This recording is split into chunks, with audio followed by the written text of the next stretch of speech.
Welcome back to the DFS Sweatshop. I am your host, the DFS Jerusalem, and you can follow me, of course, on Twitter at DFS Jerusalem. Today, we're going to be talking a little bit about what happened on yesterday's slate. It was a big one, a huge 14-game joint, pretty decent, really nice one so far as I can see, man. A lot of cats in the shop got to the money, had some really good performances. I know I tripled my buy-in. Homie Kurt Cover got to it. Brad got to it. A ton of cats got to it, man. It was a very good, solid night for us in the sweatshop. And what you see in front of you, man, every day I try to throw out my graphic. I ask the Twitter world, yo, who will be the gang stack of tonight's 14-game MLB slate? I try to ask that every day. And the options I had out, this is strategic, man. Because I had the Texas Rangers, the Colorado Rockies, the Houston Astros, and the Los Angeles Angels. Now, one of these was my favorite stack, like my favorite stack. And by my favorite stack, I don't mean the one that I was going to have the most of. I mean, this was the one that I felt like was going to be the lowest owned. And it came from a game that we really liked in the shop, a game that I liked, the Orioles and the Los Angeles Angels. And unfortunately, I was on the wrong side of that because I had zero Machado. I tripled my buy-in with zero Machado. Now, the weather concerns that came in, I think, did lessen the ownership for the Baltimore bats. I don't think anybody wanted to play any of the Angels guys anyway. So I'm sure they would have been the ownership on them wouldn't have moved at all. I mean, Mike Trout was still 10% owned, even though that game did start in delay. And so we saw Machado go out, hit 3 jacks, including a big grand slam, a walk-off grand slam to win the game. You saw a ton of home runs being hit early from the Angels bats. I mean, it was just a really, really offensive game. So that was a pretty good one. Also, we talked in the sweatshop about Nikki Del Monico because we know last night or the night before last we played him at 2.4K or 2.5K on DraftKings. The dude was 44% owned and got a 0. And I pulled everybody to the side in the shop. I was like, yo, if you played him yesterday, please play him again today. I said, I think this dude is going to hit a jack. And I didn't think he was going to hit 2. I didn't think he was going to hit 2. What's up, Brad? So and he did. So we read this slate very well. I'm going to show you how well the sweatshop read this slate. We read this slate so well that, yes, one of the homies went out and did it. You see it. You see the logo. This is the homie EJC24. You see the logo there, loud and proud. The homie wins 20 bands tonight. Awesome showing. Shout out to you, man. I'm so glad. He went ham. He went ham. Yo, okay, and I gotta eat a little crow. I gotta see, hey, the homie ACP the Don stops by. You know what I'm saying? Just to let me know about Matt Moore. The whole shop, including him, the whole shop trying to put me on Matt Moore today. Matt Moore. And there were 2 pieces of chalk that I saw today that I didn't really love either of them. I didn't love these 2 pieces. I didn't love Matt Moore. I didn't really love Godly as much as everybody else did. But I'm listening to the pods. I'm listening to what everybody has to say. I keep my ear to the streets when it comes to DFS. So I'm hearing that, okay, I know people are going to want to pay up for pitching. I already know that. I know people are going to want to get exposure to Coarse, especially with Milwaukee being there. And the way they're going to do that is people are playing Matt Moore and people are playing Zack Godley. So I was like, you know what? Godley is good. Moore has been bad. I'm going to play Godley. Fuck Moore. Right? And that proved to be my undoing, man. I could have had a monster night, but I had 0 Moore. The only way, the craziness happened with Scherzer and the neck spasms. Y'all got to think some of the motherfuckers knew that was going to happen, bro. Scherzer with the neck spasms, that totally crushed it. At least we had time to adjust. But I had like 5 or 10 lineups. Excuse me, 5 or 6 lineups with 4,000 left over, 6,000 left over from the change I had to make. It was tough. Yes, and so many people. I guarantee you, so many people were locked into Kluber and Scherzer, based off what happened when we saw the Kluber sale from last week. So many people, I guarantee, were locked into that, and it just did not work. It didn't, because if you already had Kluber and you had and you got the news about Scherzer being out, who the fuck are you gonna switch to? Most people switched to Perdomo. Some got on Matt Moore that weren't already on Matt Moore. It was tough. It was a tough one, and I didn't even love Kluber like that. My favorite pitcher on the slate was Keiko. I loved Keiko. Keiko and Godley, I had them pretty much everywhere. I did have some exposure to Scherzer. I went in and let a lot of them know, yo, you do not have to pay up for pitching, because that's what the larger sites are going to tell you. They're going to tell you pay up for pitching, get every bat you can in Coarse. And if you did the opposite of that today, if you paid down for pitching and you stayed away from Coarse, you went to PNC Park and you played some Cardinals and you played some Pirates. If you attacked the chalk that came out, Godly, we talked about that. Now, Taylor, we talked about that. We got into, because every day when we chop a slate up, I like to give what I feel is going to be my pivot play. I give what is my pivot play, and I looked at the slate and I said, look, everybody is going to be inclined to play Godly as an SP2 because they're going to be paying up for the SP1. If you really want to be contrarian, and if you have any lineup that you don't have Godly in, I would suggest that you get you a full Minnesota stack. I'm talking about you go deep. You slam it all the way up in it. And honestly, that was my very best lineup tonight. My best lineup tonight was the Minnesota stack, and it went ham because Sano hit 2 jacks, Dozier hit 1, Kepler, Rosario, Escobar, they all went ham, and that was my very best lineup. So I had a really good one. It was very solid, very good. This was it. Scored 171. It was my best lineup, which pales in comparison to the homie. Back to the homie Eric Christensen, man. Major shout out to you, man. We were just chopping it up on Messenger, man. After he won, I congratulated him, man. We got the chance to chop it up real quick. He's got to work in the AM just like I do. So let's go ahead and get on with the rest of the show, man. Big shout out to everybody out there that follows us along here in the sweatshop. Much love and appreciation to all of you. Going over some tweets, man. The homie Kurt Cover had a nice one. The Kluber, Erasmo Ramirez, he had a couple of zeros in this lineup. I think it was Marte and somebody else, Butera. But he still had a good showing, man. 184, you can't beat that. Of course, that's the homie. That's mine. Yo, that's the Del Monico joint. If you didn't play him, that was crazy. Yo, when it was like Scherzer is scratched, I was like, what? Crazy. So it was a good night. I had 0 car marked. I was so happy about that. Decent night, man. I read the slate pretty well, and if we keep this going, man, we are going to be fine. Now, we do have an 11-game slate to talk about today. Unfortunately, there will not be a line drive conducted by yours truly today. But we're looking for one of the homies in the sweatshop, if they can, if they're willing to step up, conduct the line drive at 5. All we're going to be doing there is going over the completed rosters. I've got a busy day at the barbershop, followed by the family reunion in Myrtle Beach. I'll be headed out that way. So I will be back with you all Monday.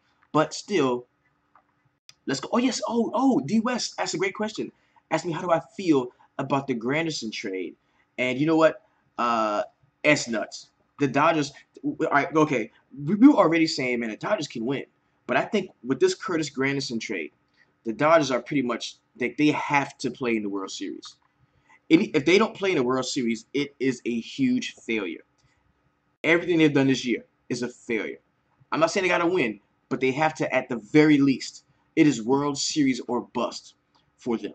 They've made so many moves, so many great moves, okay, that they have got to make their presence felt in the playoffs and make that World Series. They've got to. Yep, and yeah, I have heard rumblings of Puig being on his way out. I don't think he likes batting that far down in the order. I don't think he likes not being a part of the heart of a batting order. And I think there are some teams that he can do that on. And you look at Curtis Granderson coming over there, a guy that's going to play wherever you want him to play. He's going to play hard, going to play well, going to be a character guy. He's going to be one of the older, more experienced veteran guys on that team. Very good fit. Very good move, man. The Dodgers are run right.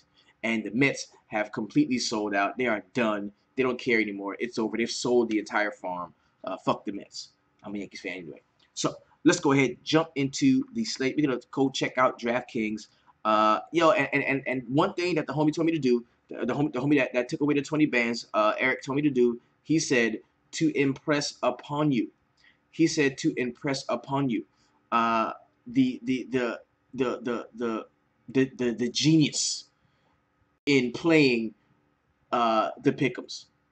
Yo, he says the pick'ems are the way to go. Because I can tell you something. What it does is the computer generates, or whatever it is, this algorithm that they have in DraftKings, it generates a pool of players.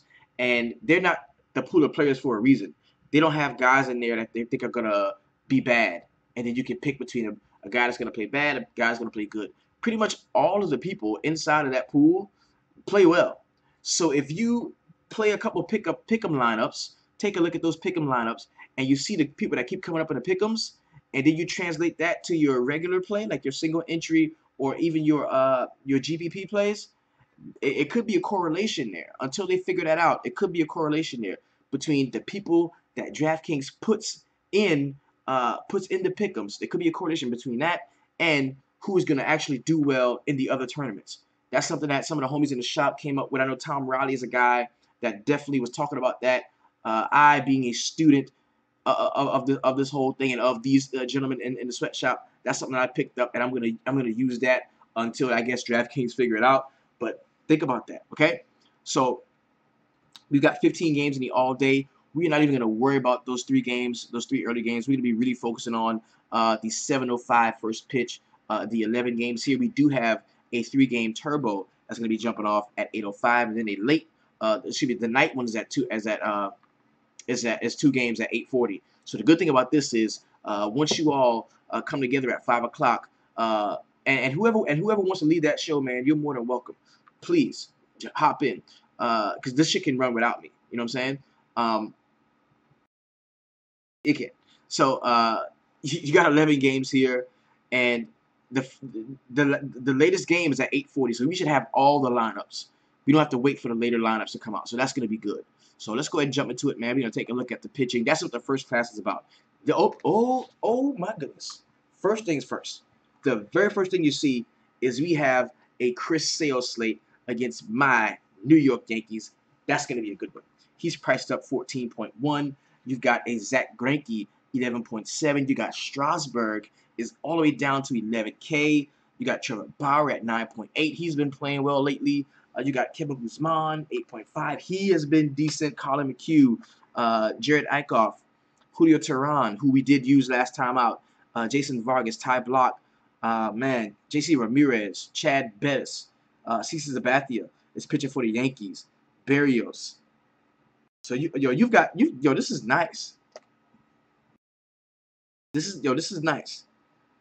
Okay, this is gonna be a good one. Strasburg, I love with Guzman, with Gaussman, excuse me. That's coming from Brad already. So let's go ahead and jump into it, man. First game we got is going to be the Los Angeles Angels and the Baltimore Orioles. And I can tell you, when these hit, this stuff right here from Fangraphs, when that shit hits, you know you're in the money, because it told us that Minnesota Twins at home versus right-handers was money. It told us that, bro. Look at it. It told us that, because that 19.8% K rate. No, that wasn't it. That wasn't it. Were they at home or on the road? Oh yeah, at home. Minnesota at home. Excuse me. 26.4% K rate, 169 ISO with a I believe a 340 what? 333 WOBA. It told us that, bro. Like, we could look and tell, how it was gonna go, and it was awesome. So let's go ahead, man. Let's talk about it. So in Camden Yards again, man, we've got Guzman, we've got JC Ramirez. Ramirez has had some decent starts in his last few. He's priced at 7K on DK here, and 7.2, 1.15, 23.2 against Philadelphia, 12 against Cleveland, 22 against Boston. But facing the Baltimore Orioles, man, in Camden Yards, where the ball can get up out of there, man. We got 84 degrees here. It's going to be pretty hot. 5-mile-per-hour wind, 0% chance of rain, 66 dew point there. Definitely think that I'm going to be attacking the homie JC Ramirez with a couple of those Baltimore bats. We look at Kevin Guzman. He's been very good in his last 2 starts, man. 8.5 is the price for him. 23.5 against Seattle. The last time against the Angels, only 10. And then you look 4 games before that, 27, 33, 28, 27. So he's been hot lately. But what I want you to do, I want you to take a look at what they do on the road versus right-handed pitching. We're taking a look. This is what put me onto the Angels yesterday, bro. These numbers are what put me onto the Angels yesterday. Let's take a look. On the road versus righties. Killer. 16.4% K rate. 221 ISO. 350 WOBA. That's what put me on them. And I'm going to like them again. Now, I'm going to like, but this time I'm going to like one-offs. I'm not going to be full stacking them because I don't want to full stack them against Kevin Guzman. But I do want to take some ownership to some bats in the spot. I don't want to fully stack them against Guzman. I don't want to stack them. But Guzman is not a play that I really like. He's not. Just because of how well the Angels hit when they finally get away from that huge-ass stadium and they have a decent park shift. That stadium is fucking huge, okay? The Angels Stadium that they're playing in Anaheim. So when they get away from there, man, and they get a decent park shift in Camden Yards, which I can show you, this is one of the better places in the league for hitters. We got it's 5th ranked. Oriole Park is 5th ranked in the league, plus 115 for every 100 runs produced. You're going to get 108 here. For every 100 homers hit, you're going to get 122 here. And you saw that last night. You saw that. Mo, was you scared in the Angel game when the O's came back? Nah. Because see, the Angels, their damage was already done. Like their damage was already done. Valbuena has 2 home runs against Gaussman. So nice. So neither of these pitchers are really going to strike my fancy. I think people are going to want to play Kevin Guzman just because of how good he's been recently. But they're going to be overlooking the fact that the Angels are nuts. Have been going ham over the last 30 days on the road versus right-handed pitching. The next game we got is the Cincinnati Reds and the Atlanta Braves. I was wrong about the Braves, and the homie Jeremy Ladd, man, who is a avid Braves fan, pulled me kind of to the side in the live chat and was like, yo, the Braves are not going to play well in this spot. He was like, yo, I'm a Braves guy. They're not going to play well here. And that definitely did. That definitely did, like, take me off of them. That took me off of them. I didn't play him. Actually, I didn't play any of the Braves at all. Because I listen, bro. These motherfuckers in here are smart as hell. They know what they're talking about. So, you got Julio Teheran, 7.4. Robert Stevenson at 5.6. Now, against Robert Stevenson at home in a game where they just got their ass whooped, Atlanta usually responds well after a beatdown. And that's what it was yesterday. So, I do want to have some of the ownership on the Atlanta side. Stevenson definitely can get hit up. Julio Teheran, 7.4. I do not trust him at all. Teheran has given up the 2nd most bombs this year. Almost 30 home runs. So I've got no issue. I wish he would have pulled me aside coming from Tom, right? Well, and when I say pull me aside, we were in the group. It was live in the group. But he just mentioned me. It was like, yo, Mo, don't play them. Like, Atlanta's not going to be good. The only guy you can think about playing is Freddie Freeman. That's what he said. And I was like, you know what? I'm not playing none of them motherfuckers. Yo, you can definitely give me some of the Cincinnati guys again. I think this could be a stackable spot. Mo, I gotta hit the hay, man. Okay, yo, shout out everybody. Yo, round of applause for the homie Eric Christensen, man. Good night tonight, man. You take it easy, man. Lay down, bro. Lay down. Saying he gotta go to work in the morning. Just won 20 grand, and he gotta get up and go to work in the morning. That's what I'm talking about. Stay with it, baby. Stay woke. All right, so definitely think that we can use both bats on both sides of this game. Not in love with Teheran or Robert Stevenson in the least. The next game we got is my New York Yankees and the Boston Red Sox. CC Sabathia, 6.8, very cheap. You got Chris Sale, 14.1. 2 lefties going at it. Now you're not going to see a ton. You're not going to see a ton of innings for Sabathia here. He's probably going to pitch 4, 5, 6 and sit down. You look at Chris Sale. This is a guy that could give you a complete game shutout against any team in the league. But I do not think that my Yankees are going to go out like that. Of course, I shouldn't. Only thing is we don't get like the full discount. Like we don't get the full discount for going up against Chris Sale, man. I mean, you still got Aaron Judge priced at 4.2. I guess that's a discount. Yeah, it is. That's a discount. Gary Sanchez 3.9. Didi, this is a trap. They're trying to lure you into a trap. Yo, the Yankees are a trap. They're trying to lure you. And look, okay, they're cheap. Aaron Hicks 3.6, Judge 4.2, Sanchez 3.9, Didi 3.5. They're trying to lure you into a trap, and I am not falling for it. Chris Sale 14.1, very hefty price tag. It's an 11-game slate, so playing him is not playing him and he does well can separate you, but playing him and he doesn't play well probably won't hurt you that much because there's 4 more other games and 8 more other pitchers that you could find that can give you what Chris Sale should have given you. You see what I'm saying? Like a 11 game slate. You can definitely take a look at playing a pitcher like Chris Sale. Definitely, you can look at it. 14.1, very solid price. Because if he goes ham, nobody else does. If you don't have him, you're gonna be dead. So you can definitely take a look at him. CC Sabathia definitely is very hittable. I'm gonna like quite a few of the Boston bats. We know they get up for this game. The Red Sox and the Yankees. We both get up for this game. It's gonna be in Fenway, so I've got no issue there. Sale did work against your Yankees a few days ago. Exactly, Kyle. Exactly. Let's take a look at what Chris Sale has done over the last few starts. All right, last time against the Yankees, 34.15. Perfect. Give me that. We're good. 46 against Tampa. 1.85 against Cleveland. Remember, he got hit up, left the game. 38.75 against Seattle. 31, 40. So he's been crushing it. In his games against the Yanks, bro, he's put up 34 and 40 his last 2 starts against the Yanks. I've got no issue. I've got no issue. You could definitely play Sale. The Yankees are a trap.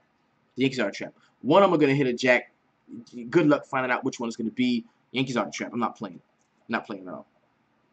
Next game we got is the Oakland Athletics and the Houston Astros. We got Kendall Graveman, Colin McHugh.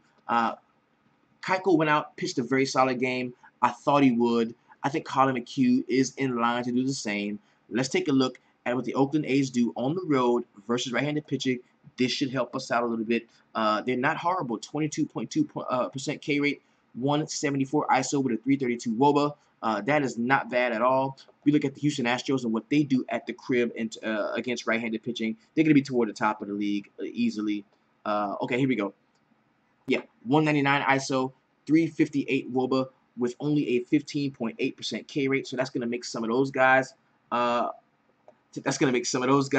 usable. Graveman at 6.2, not a guy that I want. I'm not playing a pitcher against the Astros. I'm just not. And Colin McHugh at 8.3. I think he is usable, but I don't want you to completely sleep on the Oakland A's because they do have some pop. The WOBA is pretty nice, and this is definitely a hitter's park. Looking at Minute Maid. Okay. Big game. James killed a lot of lineups tonight. Oh yeah. Yeah. Oh yeah. Next game we got is the Arizona Diamondbacks and the Minnesota Twins. We got Zack Greinke, 11.7. Cats that don't want to pay all the way up to Sale, they're going to rest on Greinke. I get it. Make perfect sense to me. There is a 0% chance of rain in target field. 7-mile-per-hour wind going out toward left field. You've got 79 degrees is going to be the temperature there. 11.7. Jose Berrios, 6.6. Yo, Berrios in his last start, underwhelmed. Negative 9.9. Before that, 12, 19, 2, 21. He has not been consistent over the last few. Not a guy that can play against the Arizona Diamondbacks. We do know that we should be getting J.D. Martinez back. He was not in the lineup last night. Priced at 4.6, pretty solid. You've got Zack Greinke, 11.7. Yo, his last start. Yeah, a good question. D. West asked, is Correa out for the season? I don't think he's out for the season. I don't think he's out for the season. He's going to be back at some point. Yo, last time against Houston, bro, Greinke went out and scored 32.8 points. That means I am definitely playing Greinke against the Minnesota Twins here. Definitely. He's one of my favorite pitching prospects on the slate. Now, and the question is going to come up. Could you go Greinke Sale? You could try it. You could try it. But I don't think, unless things open up, like some tremendous amounts of value open up out of nowhere, I wouldn't risk that. Okay? I really wouldn't. Greinke has been really good over his last few starts. Berrios not so much. I can play some of the Arizona Diamondbacks against Berrios without question. And Zack Greinke is a guy who, of course, I like in this spot. Next game we got is the Miami Marlins and the New York Mets. The good thing the weather concerns jumped off the way they did because I really liked Miami yesterday. Like, I mean, like, stacked the shit out of Miami, like them. But once, and I tweet about it. I tweeted about it. I was like, damn, man.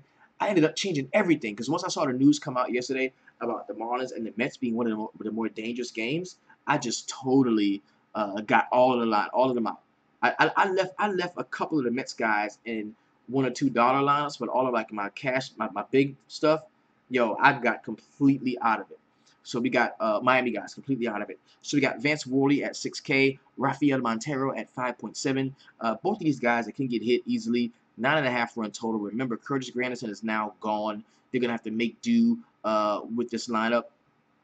And this is a lineup here where we don't have. I mean, who we got left? We got Conforto, we got Cespedes, and we got Ashley Cabrera left, and we have Wilmer Flores whenever he's against lefties. Like I mean, this Mets lineup, man, is hurting. It is hurting, bro. It is hurting. So Vance Worley. That being said, Vance Worley is still not a guy that I think I have to play, but he is playable though. We're gonna tag him as playable.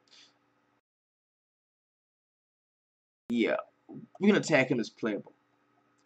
Let's take a look.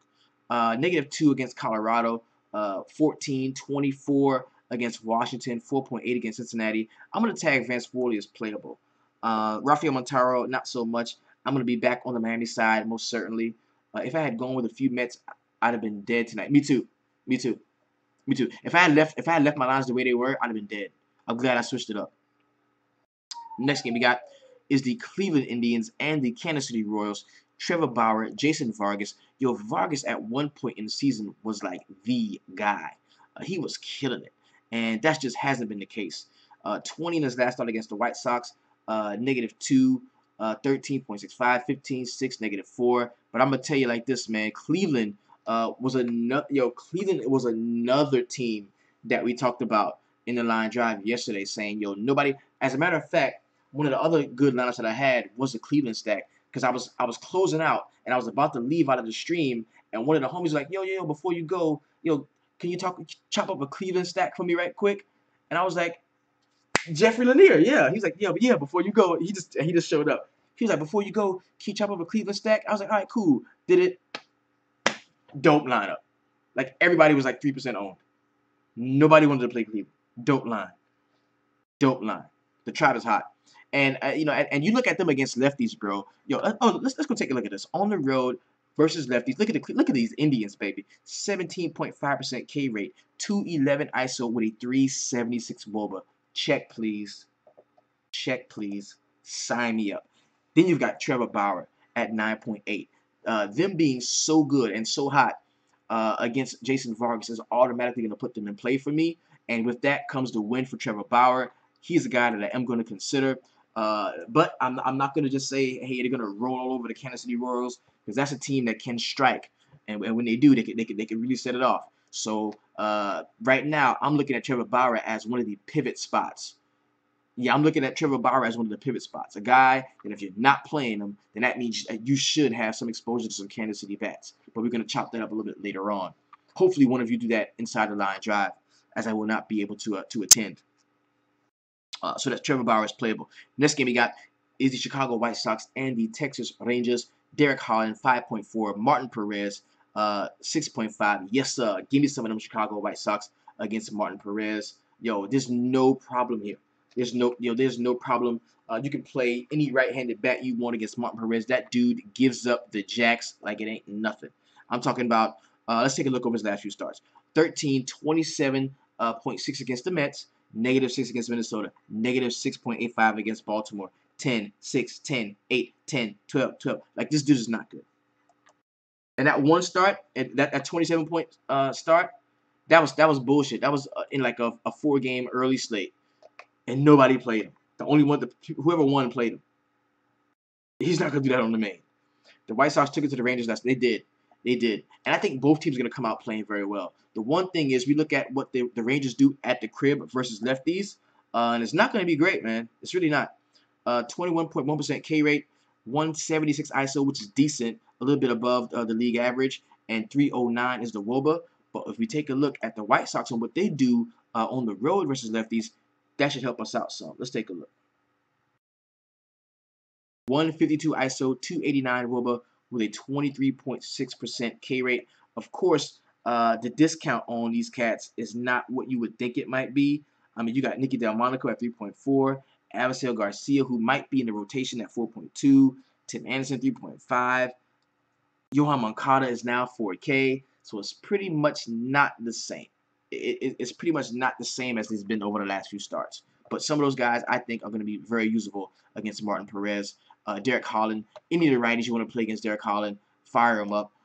He's priced at 5.4, a negative 11 in his last start against Kansas City, 13 against Houston, 10 against Toronto, negative 10 against Cleveland. The dude is bad. 9.2 the last time facing the Texas Rangers. No problem. This could definitely be a game stack if you like. And I think you can stack the Chicago side very cheaply and use that to pay up for your pitching. Okay. Next game we got is going to be the Milwaukee Brewers and the Colorado Rockies. Now, it did meet the run total. I think the game was 8-4, and the total was 12.5. So it was right there, and that was decent. You got Brandon Woodruff 5.3, Chad Better 6.9. Both guys that can go out and get hit really hard. Woodruff did show some promise in one of his starts this season.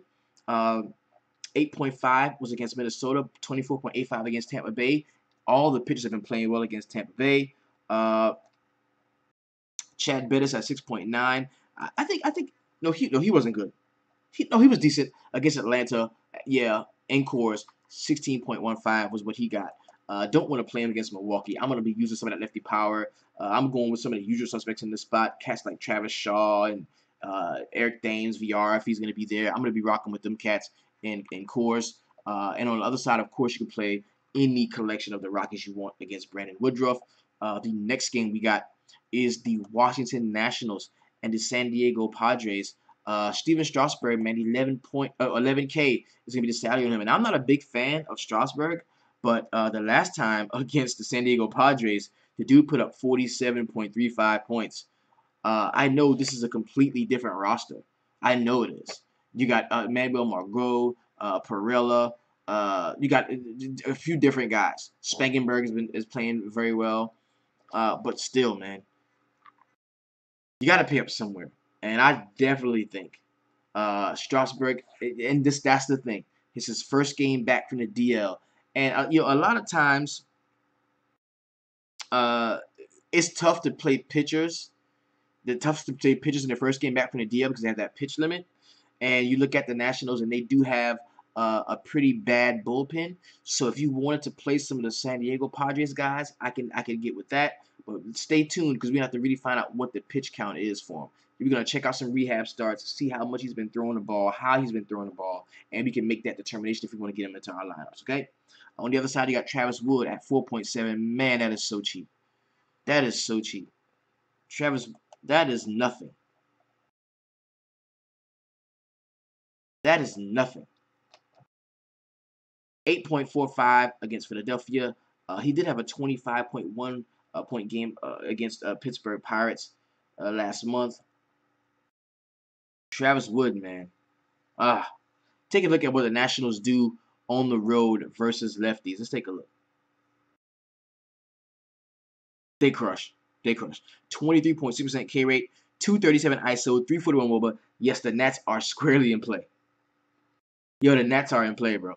The Nats are in play. And I can tell you, you look at this, Bryce Harper, that's his weak point. So the fact that this is over the last 30 days, this graphic, and Bryce Harper not, playing as well against lefties as he does against righties because he's a left-handed bat himself. I think this is a very sound, solid number. Pitchers off the DL either throw a gem or get shelled. Exactly, because that's what happened with Salazar. But see, I like to get that fresh off the DL discount. That's what I like to get that. We got that with Salazar. Salazar first game back, he was 7.3. All systems go. Check, please. But you got, his first game back, we're paying up 11K. So you got to beware. But the Nats in this spot, man, as far as batting go, solid. 237 ISO, 341 WOBA, 23.6% K rate. Yes, they're very usable. I like those guys against Travis Wood. Strasburg going back to the DLs. Snowflake ass. Yep. Last game on the slate. Well, 1, 2, 3, 4, 5, 6, 7, 8, 9, 10. Yes, the last game on the slate is at 9:05. It is the Philadelphia Phillies and the San Francisco Giants. We got Jared Eichhoff and Ty Block 7.1 for block. Not a guy that I want to play. He is not as good as Matt Moore. Funny, because Matt Moore is not very good either. But block is worse. Negative 3.7 against Miami. 16 against Chicago. 21 against Oakland. 11, 14, 14, 11, 22. Negative 14 against the Mets. Tie block is not good. We look at what the Phillies do on the road versus left-handed pitching. That should give us a better look at them. Not bad. 20.9% K rate, 163 ISO with a 297 WOBA. That means I don't want to play block in the spot. Jared Eichhoff at 7.9. He is a guy that could be in play for me. 14.21, 13.3, 9.85. Has he been here already? He got hit up the last time he played San Fran. He got hit up. Negative 4.6. So normally I like to try to find some pitching in San Francisco. I don't love Eichhoff here. I don't love Ty Block. I think I can avoid both of them. Grab a bat or two from either side and be good with that. Okay. So let's go ahead and open up the pitching for today's slate. This is in terms of the 11 games. These are the guys I like. All right. Chris Sale, Zack Greinke, Trevor Bauer, Vance Worley. That's it. Oh, well, I did say Colin McHugh. That's it. Again, Chris Sale, Zack Greinke, Trevor Bauer, Colin McHugh, and Vance Worley. Those are my top pitching prospects for today. Of course, the closer we get to lock, that list is going to shrink. Hopefully, if one of the homies will step up and conduct the line drive at 5 for me, and in that, they're going to be going over the actual batting order. So, shout out to everybody that did well tonight. If you didn't, keep coming back, man. We're going to continue to rock. This is your DFS Jerusalem. You can follow me, of course. Follow me on Twitter, bro, at DFS Jerusalem. Letting you know if you're on DraftKings, keep it 200. If you're on FanDuel, keep it 250. You're rocking with the best, so that means you are always keeping it 300. Peace. We out.